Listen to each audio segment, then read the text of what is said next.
इस समय हम कानपुर के कचहरी में खड़े हुए हैं। अभी 2 दिन पहले जो है कानपुर लखनऊ में जो है अधिवक्ताओं के चैम्बर गिराए गए थे, उसके विषय में हम कुछ लोगों से बात करते हैं। क्या नाम है आपका? शरद कुमार शुक्ला, एडवोकेट, पूर्व महामंत्री लॉयर्स एसोसिएशन, कानपुर। जो अभी हाल पे ही लखनऊ में जो है हाई कोर्ट का एक आदेश आया हुआ था अधिवक्ताओं के चैम्बर गिराने का, उसमें क्या विरोध हुआ था? लाठीचार्ज पुलिस को क्यों करनी पड़ी थी? भाई, अधिवक्ताओं के चेंबर अगर अवैधानिक ढंग से गिराए जाएंगे, वो सारे चेंबर वैधानिक हैं। अधिवक्ता कोर्ट कैंपस में अगर अपने चेंबर में बैठ के प्रैक्टिस नहीं करेगा, सरकार का दायित्व है कि अधिवक्ताओं को बैठने की समुचित व्यवस्था करे। सरकार अधिवक्ताओं के चेंबरों के लिए कोई किसी भी जनपद में व्यवस्था नहीं करती है। न्यायालय में अधिकारियों की बैठने की व्यवस्था कर देती है, लेकिन अधिवक्ताओं के चेंबर के लिए व्यवस्था नहीं करती है। जो इसी कड़ी में लखनऊ में, इधर आइए भाई साहब, इसी कड़ी में लखनऊ में भी गैर विधिक ढंग से अधिवक्ताओं के उत्पीड़न के लिए पूरे प्रदेश में अधिवक्ताओं का दमन करने के लिए, जहां हमारा प्रदेश का नेतृत्व बैठा हुआ है लखनऊ में, और गैर विधिक ढंग से चेंबरों को ढहा दिया। और वकीलों ने जब अपनी बात बताई कि भाई ये न करें, तो उनके ऊपर लाठीचार्ज किया गया। हमारा कानपुर नगर का अधिवक्ता बहुत आक्रोशित है और इस तरीके के कार्य से जो निंदनीय कार्य किया गया है, घृणित कार्य किया गया है, आक्रोश व्यक्त करते हैं। और अगर दोबारा इस तरीके की कोई घटना हुई तो पूरा प्रदेश, पूरा संपूर्ण भारत आंदोलनरत हो जाएगा।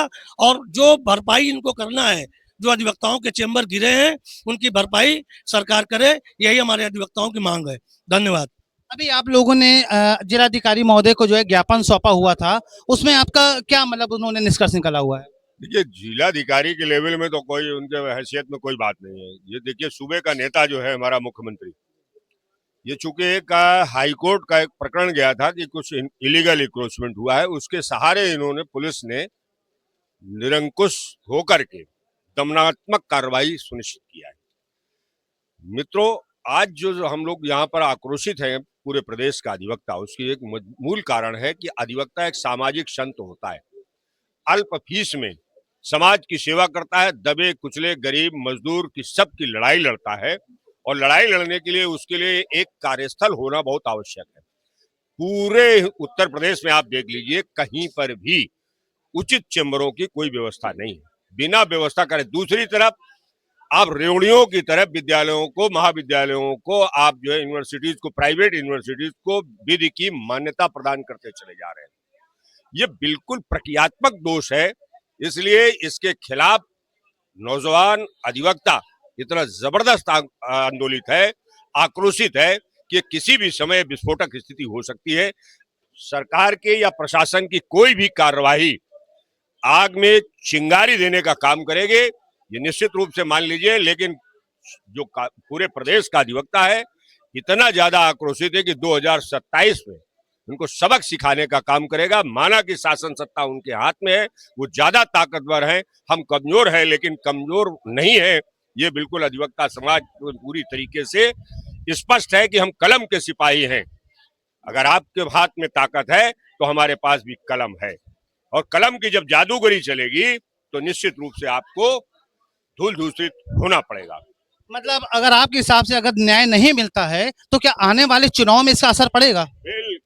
देखिए, ऐसा है कि जहां पर भी न्यायालय बनते हैं तो नियम है, जहां न्यायालय बनेंगे अधिवक्ताओं के बैठने के लिए जगह बनानी चाहिए।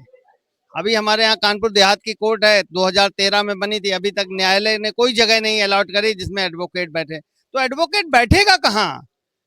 वादकारी आएगा। वादकारी कौन है? जनता है। वही जनता है जो वोट देकर हम सबको जिताती है। अगर उसके बैठने की व्यवस्था नहीं होगी, वो अधिवक्ता के चैम्बर में नहीं बैठेगा तो कहाँ बैठेगा?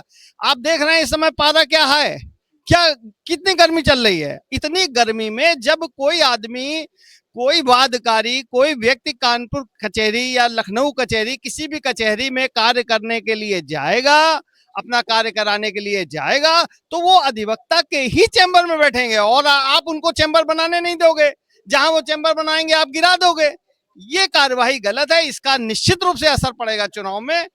मेरे हिसाब से तो बिल्कुल पड़ना चाहिए।